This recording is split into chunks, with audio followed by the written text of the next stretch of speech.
번째, 박하사탕을 즐겨 먹는 습관. 주인공이 즐겨 먹는 박하사탕은 물론 민트, 초콜릿, 홍차, 커피, 탄산음료 등은 위산 분비를 촉진하고 음식물의 역류를 활성화시키기 때문에 지나치게 많이 먹지 않는 것이 좋습니다.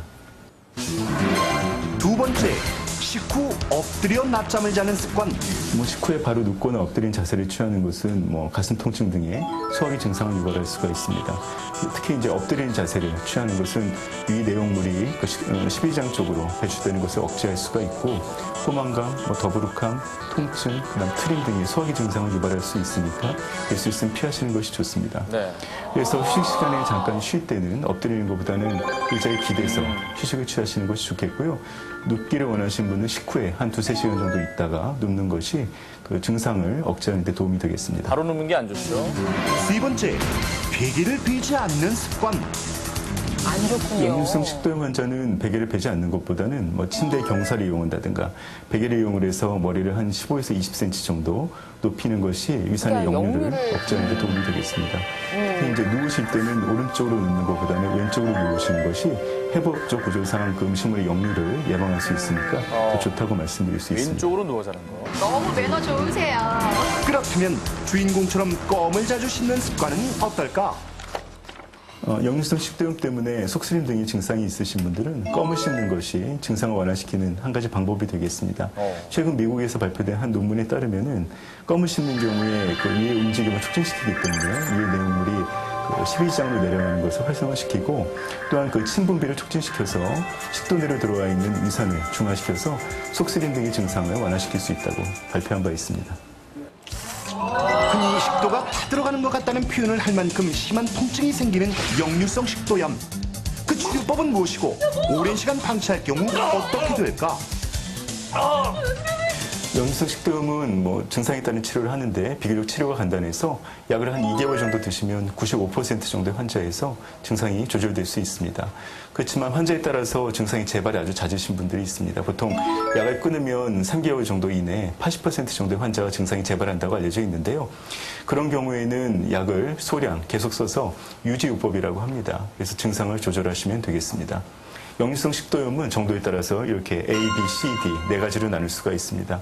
그렇지만 시간이 지난다고 해서 A, B 정도의 염증이 꼭 CD가 되는 것은 아니고 대부분 그 상태로 유지가 된다고 알려져 있습니다. 우리나라 환자는 대부분 한 95% 정도 환자가 A, B 정도의 염증을 갖고 있습니다. 그런 경우에는 약물 치료가 꼭 필요한 건 아니고 증상에 따른 약물 치료를 하시면 되겠습니다.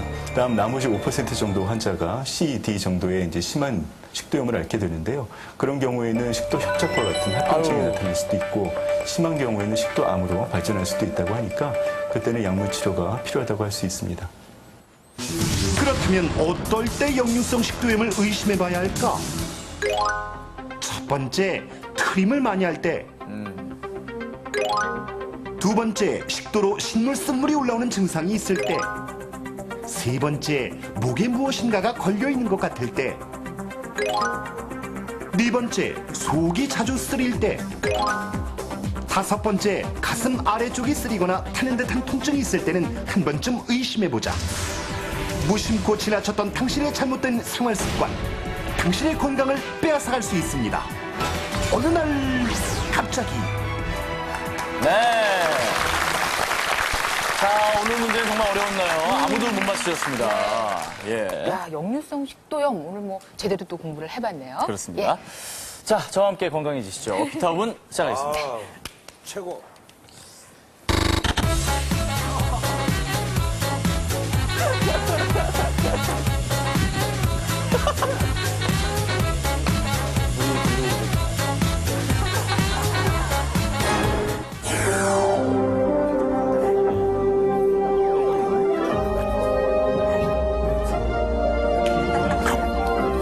시청자 여러분 안녕하십니까. 가장 궁금한 건강정보를 깔끔하게 정리해서 5분간 보여드리는 비타오븐의 전용 앵커입니다. 뉴스 모터분 아나운서가 전해드리는 알짜배기 건강뉴스 비타오븐 지금부터 시작합니다. 여러분 이게 뭔지 아시겠습니까? 바로 그림의 떡입니다. 떡 하나 주면 안 잡아먹지라는 명대사를 남긴 호랑이의 모습도 보이고요. 달에서 떡방울을 찍고 있는 토끼의 모습도 보이는데요. 이렇게 떡은 동화와 상징 속에도 자주 등장할 만큼 우리에게 친숙한 식품입니다. 그런데 최근 전통식품 떡이 웰빙 식품으로 거듭나고 있다고 하는데요. 이 영양만점 떡에 대해 비타오븐이 긴급 취재해봤습니다. 먼저 시루떡에 대한 소식입니다. 시루떡은 우리에게 가장 친근한 떡인데요. 팥의 붉은색이 악귀와 질병을 물리친다고 믿어 이해부터 고사를 지낼 때나 이사를 했을 때 나눠 먹던 떡입니다. 시루떡의 주재료인 팥은 이뇨작용이 뛰어나 우리 몸에 노폐물을 배출시켜 붓기를 빼주는 효과가 있는데요. 거기다 수분 진짜 함량도 맛있죠. 높아 저거 적은 진짜 양으로 포만감을 느낄 수 있다고 맛있죠. 하는데 든든한 한 끼 식사로도 손색이 없는 그야말로 떡 중에 떡이라고 할 수 있겠습니다. 최근엔 외국 사람들도 우리나라 전통떡을 많이 좋아한다고 하는데요. 이 자리에 미국인 빌리 조엘 씨를 모시고 직접 얘기 나눠보도록 하겠습니다. Hi. Hi. Do you like rice cake? Yes. Oh, really? Yes. Oh. Would you have some? Okay. 미국 사람들까지도 이렇게 시루떡을 좋아하시는군요.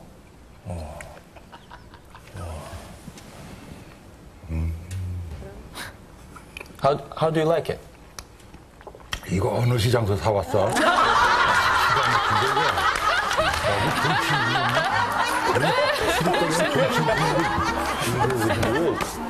우리말 잘하신... 야, 시루떡에 동치미 드실 줄 아시는. 어머, 야, 나 간다. 다음은 인절미에 대한 소식입니다. 인절미는 잔치상에 늘 빠지지 않아 좋은 일이 있을 때 먹는 떡으로 자리매김했는데요. 쫄깃쫄깃하고 소화가 잘 되는 특징이 있습니다. 인절미의 가장 큰 매력은 고물에 따라 다양한 맛과 영양을 즐길 수 있다는 것인데요. 가장 일반적인 콩고물은 단백질이 풍부하고 이소플라본과 칼슘 함량도 높아 뼈를 튼튼하게 하는 데 도움이 됩니다. 그 외에도 향긋한 쑥고물, 고소한 깨고물, 달콤한 카스테라 고물 등 다양한 종류의 고물이 있으니 입맛 따라 골라 먹는 재미도 함께 느껴보시기 바랍니다. 제가 직접 인절미를 먹어보도록 하겠습니다.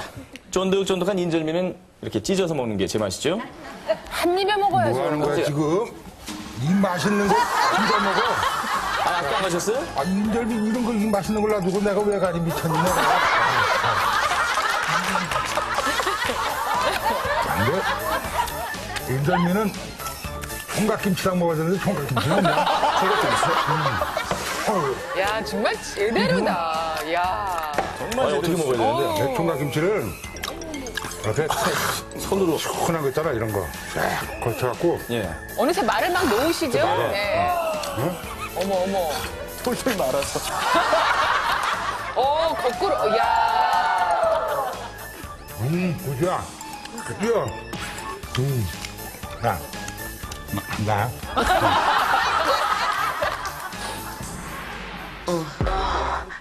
여러분, 블루베리 설기에 대해 들어보셨습니까? 쑥설기나 백설기는 들어봤지만 이 블루베리 설기는 조금 생소하실 텐데요. 최근 개발된 퓨전 떡 중 하나로 아이들과 젊은 여성들에게 큰 인기를 끌고 있습니다.